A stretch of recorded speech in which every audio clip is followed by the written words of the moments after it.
আল্লাহ তাআলার সাথে সম্পর্ক বৃদ্ধি করার মাধ্যম হলো চারটি। 1 নম্বর হলো সালাত, 2 নম্বরে সওম, 3 নম্বরে জিকির, 4 নম্বরে দান সদকা।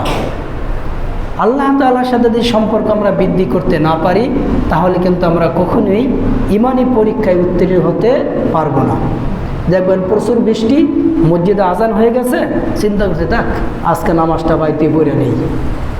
অথবা অন্ধকার, চিন্তা করলাম থাক মসজিদ আবার যাবো, বাড়িতে নামাজটা পড়ে নেই। মানে ঈমানি পরীক্ষায় কখনো আমরা উত্তীর্ণ হতে পারবো না।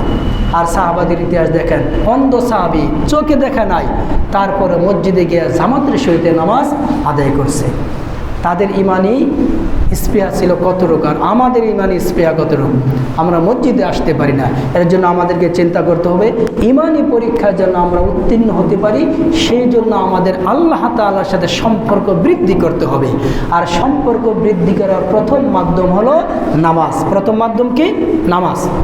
নামাজ যদি কেউ না পড়ে, সে যত বলুক আমি ইমানদার, আমি মুসলমান, আমার ইমানি শক্তি আছে বলতে পারবে, কিন্তু তার ইমানের লেশ মাত্র তার মধ্যে পাওয়া যাবে না। কারণ এই নামাজ হলো আমাদের আল্লাহ তাআলার সাথে সম্পর্ক বৃদ্ধি করার প্রথম মাধ্যম। আর এই নামাজ আদায় করতে হলে আমাকে পবিত্রতা অর্জন করতে হবে। অপবিত্র অবস্থায় কখনোই আমাদের নামাজ আল্লাহ তাআলা কবুল করবেন না। আমি কেন আজকে আলোচনাটা করতেছি, আমি অনেক টেস্ট করে দেখেছি, অজু করে সে মুখমণ্ডল ধোয় না, মাথা মাথায় করে না, হাত পুরোপুরি ধোয় না, পাও ধোয় না, কি আশ্চর্য ব্যাপার, নামাজ পড়তেছে। এখন এই বিষয়গুলো যদি আমি বলে না দেই তাহলে আজীবন এইভাবে চলতে থাকবে। সারা জীবন গেল আমার, মরার পর দেখুন আমল শূন্য। কেন আমল শূন্য? ওই যে আমার অজু হয় নাই। অজু না হওয়ার কারণে এই যে কষ্ট করলাম সব বরবাদ হয়ে গেছে। এর জন্য আমাকে প্রথমত অজু করতে হবে সহিভাবে। যদি অজু করতে না পারি তাহলে আমার কোন ইবাদত আল্লাহ তাআলা দরবারে কবুল হবে না। এখন অজুর প্রসঙ্গে আল্লাহ তাআলা বলেছেন, ইয়া আইয়ুহাল্লাযীনা আমানু ইযা কুমতুম ইলাস সালাতি ফাগসিলু ওয়ুজুহাকুম ওয়া আইদিয়াকুম ইলাল মারাফিqi ওয়ামসাহু বিরুউসিকুম ওয়া আরজুলাকুম ইলাল কাবাইন ওয়া ইন কুনতুম জুনুবান ফাত্তাহহারু। একটু ভালো করে আমরা আলোচনা শুনবো। এটা কিন্তু আল্লাহর আদেশ। আল্লাহর একটা আদেশ যদি আমাদের লঙ্ঘন হয় তাহলে আমাদের সকল ইবাদত বরবাদ। কারণ নামাজের ফরজ হলো 13টি। আমরা যদি ইচ্ছা করে একটা ফরজ ছেড়ে দিই, 12টি ফরজ পূর্ণভাবে আদায় করি, একটা ফরজ ছেড়ে দেওয়ার কারণে আমার নামাজ বাতিল। এর জন্য ওযুর ক্ষেত্রে আমাকে হিসাব রাখতে হবে। আল্লাহ তাআলার নির্দেশ। আল্লাহ তাআলা বলতেছেন, হে ইমানদারগণ, ইযা কুমতুম ইলাস সালাহ, যখন তোমরা নামাজের জন্য প্রস্তুতি গ্রহণ করবা, নামাজের জন্য উঠবা, নামাজ পড়ার জন্য যখন তোমরা নিয়ত করবা, ফাগসিলু ওয়ুজুহাকুম, তখন তোমরা তোমাদের মুখমণ্ডলকে ধৌত করবা, ওয়া আইদিয়াকুম ইলাল মারাফিক, মুখমণ্ডল ধৌত করার পর তোমরা তোমাদের কনিষ, 2 হাত কনিষ তোমরা ধৌত করবা। আমসাহু বিরুউসিকুম, যখন কনিষ ধৌত হয়ে যাবে রে বান্দা, তখন তোমরা তোমাদের মাথাটা মাসহ করবা। ওয়া আরজুলাকুম ইলাল কাবাইন, যখন মাথা মাসহ করা হয়ে যাবে তারপর তোমরা তোমাদের 2 পায়ের টাকনু পর্যন্ত ধৌত করবা। আল্লাহর আদেশ। কার আদেশ? আল্লাহর।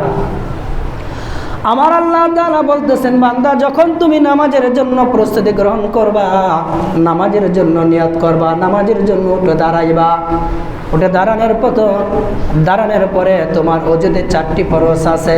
1 নম্বর হলো তোমাকে তোমার মুখমণ্ডল ধৌত করতে হবে, 2 নম্বর তোমার 2 হাত কনি পর্যন্ত ধৌত করতে হবে, 3 নম্বর তোমার মাথা মাসে করতে হবে, 4 নম্বর তোমার পাও টাকনো সহ ধৌত করতে হবে।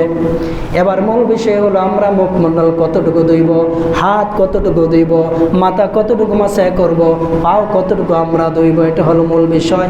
আমরা মুখ ধুই কিন্তু পুরা মুখ ধুই না, মাসে করি কিন্তু পুরা মাসে করি না, হাত ধুই কিন্তু সীমানা পর্যন্ত আমরা ধুই নাই, পা ধুই কিন্তু সীমানা পর্যন্ত আমরা ধুই না। এই কারণে আমাদের নামাজ আল্লাহ তাআলা কবুল করবেন না। এবার এক নম্বর হলো আমাদেরকে মুখমণ্ডল ধৌত করতে হবে। এবার মুখমণ্ডল কতটুক? আমরা মনে করি পানি নিলাম আর মুখের মধ্যে দিয়ে ধৌত করলাম, হয়ে গেল না। সব জিনিসের একটা সীমানা আছে, মুখমণ্ডল ধৌত করার একটা সীমানা দেওয়া হয়েছে, আর সেটা হলো আমার চুলের গোড়া থেকে, আমার কপালের চুলের গোড়া থেকে থুতির নিচ পর্যন্ত, এক কানের লতি থেকে অপর কানের লতি পর্যন্ত, এই পুরাটুকু হলো আমাদের মুখমণ্ডল। যদি এর ভিতরে 1 ইঞ্চি পরিমাণ ইচ্ছা করে আমি শুকনা রাখি, না দই, তাহলে আমার ওযু আল্লাহ তাআলার দরবারে হবে না। আর যদি ওযু না হয় তাহলে আমার ইবাদত বন্দেগী আল্লাহ তাআলার দরবারে কবুল হবে না। এখন একটু চিন্তা করেন যে আমরা মুখ দুই কতটুকু। আমি অনেককে দেখছি পানি লিয়ে খালি মুখ, কোনো মতে না নাকের আন্দা দুইয়া চলে আসে, কিন্তু না, আমার সীমানা অবলম্বন করতে হবে।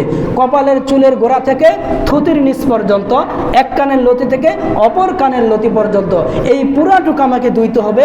1 বার দোয়া ফরজ, 3 বার দোয়া সুন্নত। কেন 3 বার দিতে হবে? একবারে যদি আমার পুরাটা দেওয়া না হলো, তাহলে 3 বার ধুইলে আমি নিশ্চিত যে আমার এই পুরাটুকু আর কোনো জায়গায় শুকনা নাই। এর জন্য এই পুরাটুকু আমাকে কি করতে হবে? ধৌত করতে হবে। যদি কেউ ইচ্ছা করে 1 চুল পরিমাণ বাদ দেয় তাহলে তার ওযু হবে না, আর ওযু না হলে তার নামাজও হবে না। এখন আমরা যারা মুখমণ্ডল ধৌত করি, একটু মিলান যে আমরা ওযু করি বলা কতটুকু ধুই? আমরা কি পুরাটুকু ধুই নাকি বাত রাখি? না, যারা বাত রাখেন, বাত রাখা যাবে না, এই কাজ আমাদের করা যাবে না। অবশ্যই আমাদেরকে পুরাটুক মুখমণ্ডল ধৌত করতে হবে। যদি না দই, ইচ্ছা করে অলস সাথে করা, তাহলে এই যে না দেওয়ার কারণে আমার কি হবে? আমার ওযু হবে না, আর ওযু না হওয়ার কারণে আমার নামাজও আল্লাহ তাআলার দরবারে কবুল হবে না। আর 2 নম্বর হলো আমাকে হাত ধৌত করতে হবে। 2 হাত কতটুকু পর্যন্ত? কুনি পর্যন্ত। এই যে কুনি দেখাতে, এই কুনির উপর পর্যন্ত আমাকে ধৌত করতে হবে। 3 বার দোয়া সুন্নত, 1 বার দোয়া ফরজ। প্রথমে ডান হাত ধুতে হবে, তারপর বাম হাত। কেউ যদি আমরা মনে করি খালি একটু পানি দিয়া ধুয়ে আইসা পড়লাম, এদিক দিয়া কাপড়ে রইল, কাপড় উড়াই লাইলাম না, এমদা হাত ধুয়া চলে আসা নামাজ পড়ে ফেললাম, তাহলে নামাজ পড়তে পারবো? এই হাত পুরা না দেওয়ার কারণে, ফরজ তরক করার কারণে আমার নামাজ আল্লাহ তাআলা কবুল করবেন না। 3 নম্বর হলো আমার মাথায় মাসায় করা। আমি নিজ চোখে দেখেছি খালি কোনো মতো নেই, এইভাবে মাসায় করে চলে আসে। কি আশ্চর্য বিষয়! এটা কি মাথায় মাসে হলো? এ কপাল মাসে করার কথা কে বলেছে? আল্লাহ তাআলা বলছেন মাথাকে মাসায় করতে হবে। ইমাম আবু হানিফা রাহিমাহুল্লাহ তাআলার মতে উনি বলেছেন মাথার 3 ভাগের 1 ভাগের কম যদি মাসায় করা হয় তাহলে তার ওযু হবে না। মাথাকে 3টা ভাগ করতে হবে, 3 ভাগের 1 ভাগ যদি মাসে না হয় তাহলে তার ওযু হবে না। আর অন্য মাযহাবে পুরো মাথার কথা বলা হয়েছে, মাসায় করতে হবে। তাহলে আমি যে খালি কপাল মাসে করে আইসা বললাম, আমার ওযু হইল কেমনে বলেন তো? মাথা টুপি করলাম না, টুপি মাথায়, মাথার জায়গাতেই ওযু করে চলে আইসা নামাজ পড়ে ফেলাইলাম, তাহলে এই মাসে না হওয়ার কারণে আমার নামাজ আল্লাহ তাআলার দরবারে কবুল হবে না। এর জন্য এই জায়গায় আমার অলসামি করবে না। 4 নম্বর হলো পায়ের টাকনো। আমি দেখেছি কল সাইডে খালি পা এমন করে আইসা পড়ছে, অথচ যদি আপনি পায়ের মধ্যে হাতে মোড়না দেন, এই যে এই ফাঁকে আঙ্গুলের চিপায়, নখের চিপায়, এগুলা কখনোই ভিজবে না। তার মানে আমাকে হাত দিয়া এই পাটা আমাকে মোড়াইতে হবে, পানি দিয়া মোড়ায়া এই টাকনুর উপর পর্যন্ত আমাকে ভালো করে ধুইতে হবে। খেয়াল রাখতে হবে যে আমার 1 ইঞ্চি পরিমাণ যেন শুকনো না থাকে। তাহলে আমরা যারা ওযু করব একটু খেয়াল করব, এই কষ্ট করে নামাজ পড়ি, সেই নামাজ যদি আল্লাহ তাআলা কবুল না করে তাহলে লাভটা কি? এর জন্য 1 নম্বর শর্ত হলো, যেহেতু আল্লাহ তাআলার সাথে ভালোবাসা তৈরি করার 1 নম্বর শর্ত নামাজ, আর নামাজ কবুল হওয়ার শর্ত হলো ওযু।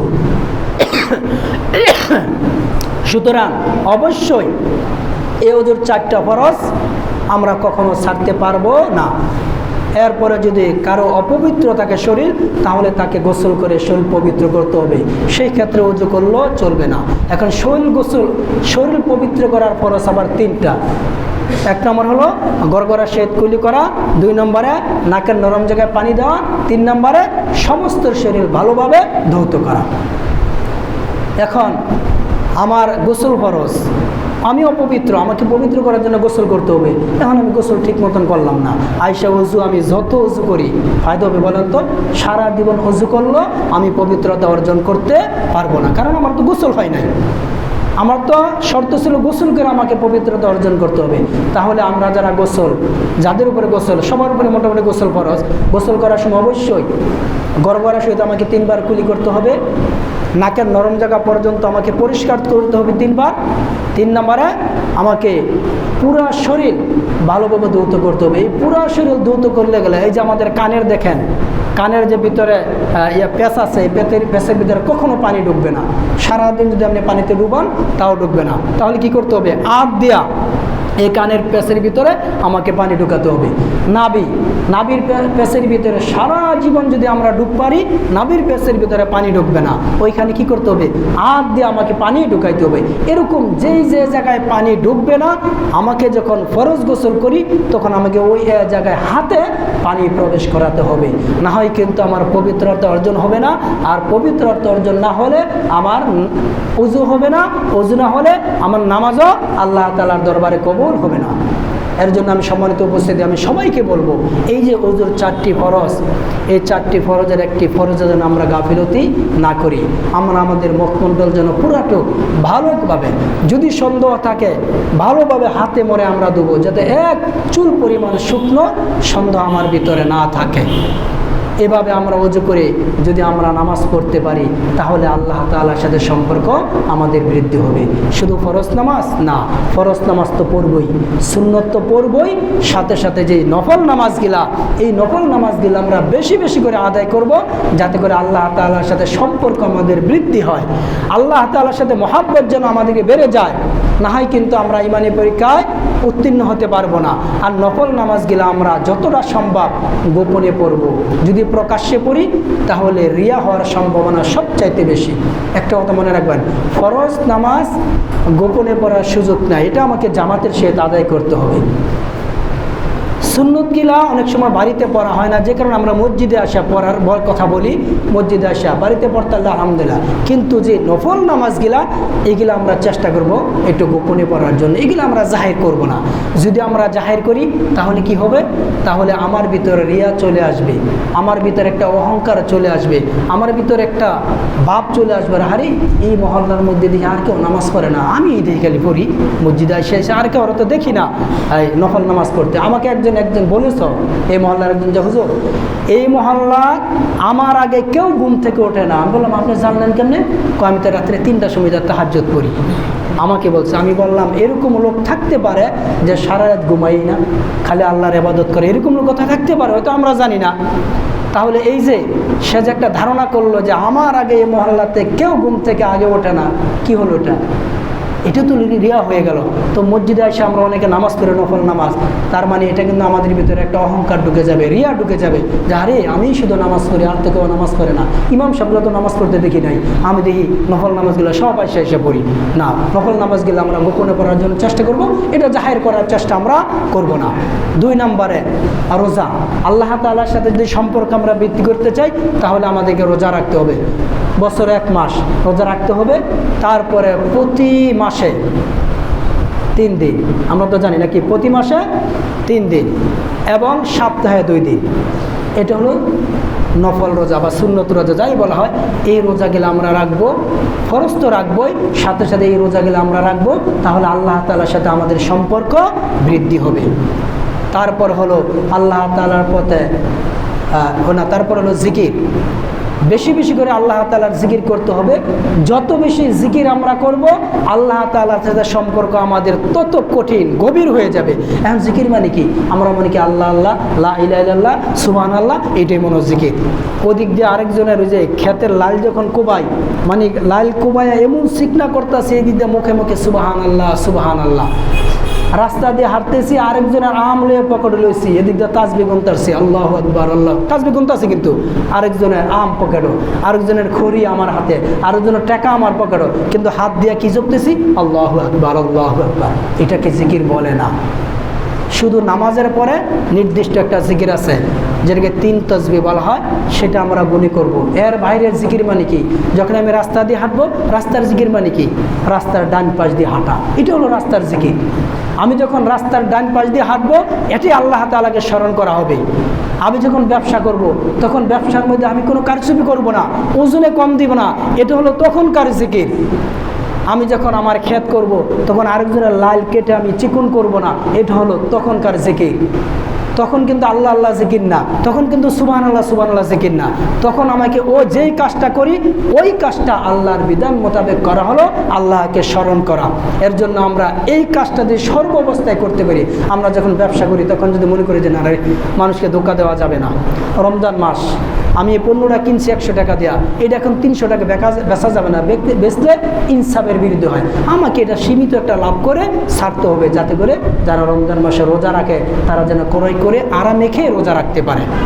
এটা হলো ওইখানের জিকির। আর যদি মনে করি সুযোগ পাইছি, কপালে যা আছে, রমজান মাসে এইটাই তো সামনে নাও পাইতে পারি, 100 টাকার পণ্য আমি 300 টাকা বিক্রি করে অধিক লাভ করলাম, এদিক দিয়ে আমি সুবহানাল্লাহ, আল্লাহু আকবার, নামাজ সব করলাম, ওইখানে আমার জিকির আদায় হলো না। এর নামে জিকির মানে কি? আল্লাহ তাআলাকে স্মরণ করা। আমি যখন যেই কাজ করব ওই কাজে আল্লাহকে স্মরণ করে করাই মানে জিকির। এর জন্য এই জিকিরটা আমরা সবসময় করব, তাহলে আল্লাহ তাআলার সাথে সম্পর্ক আমাদের বৃদ্ধি হবে। আর 4 নম্বর হলো আল্লাহর রাস্তায় দান করা, টাকা পয়সা দান করা। এটা তো আমরা খুব বকি, বিপদ না পড়লে আমরা দান করি না। যদি আমার মা অসুস্থ, আয়সা ভাই সভাপতি সাহেব এই 1000 টাকা দিলাম মসজিদে, আমার মার জন্য দোয়া করেন। কেন? ওই যে মা আমার অসুস্থ, হাসপাতালে লাখ লাখ টাকা যাইতেছে, আমরা বিপদ না পড়লে আল্লাহ তাআলার রাস্তায় দান করি না। অথচ আল্লাহর রাস্তায় যত বেশি দান করব অত আল্লাহ তাআলার কাছের মানুষ হওয়া যাবে। তবে দানটা বেশি না, এখলাসপূর্ণ দান হতে হবে। আমার সাধ্য মতন আমি আল্লাহর প্রতি এখলাসপূর্ণ দান করব, এই দানের কারণে আল্লাহ তাআলার সাথে আমাদের সম্পর্কটা বেড়ে যাবে। এই 4টা আমল যদি আমরা করতে পারি, একটা হলো নামাজ, 2 হলো সিয়াম রোজা, 3 হলো আল্লাহকে স্মরণ মানে জিকির, 4 হলো আল্লাহর রাস্তায় অর্থ ব্যয়। এই 4টা কাজ যদি সঠিকভাবে আমরা করতে পারি, তাহলে আল্লাহ তাআলার সাথে আমাদের সম্পর্ক বৃদ্ধি পাবে।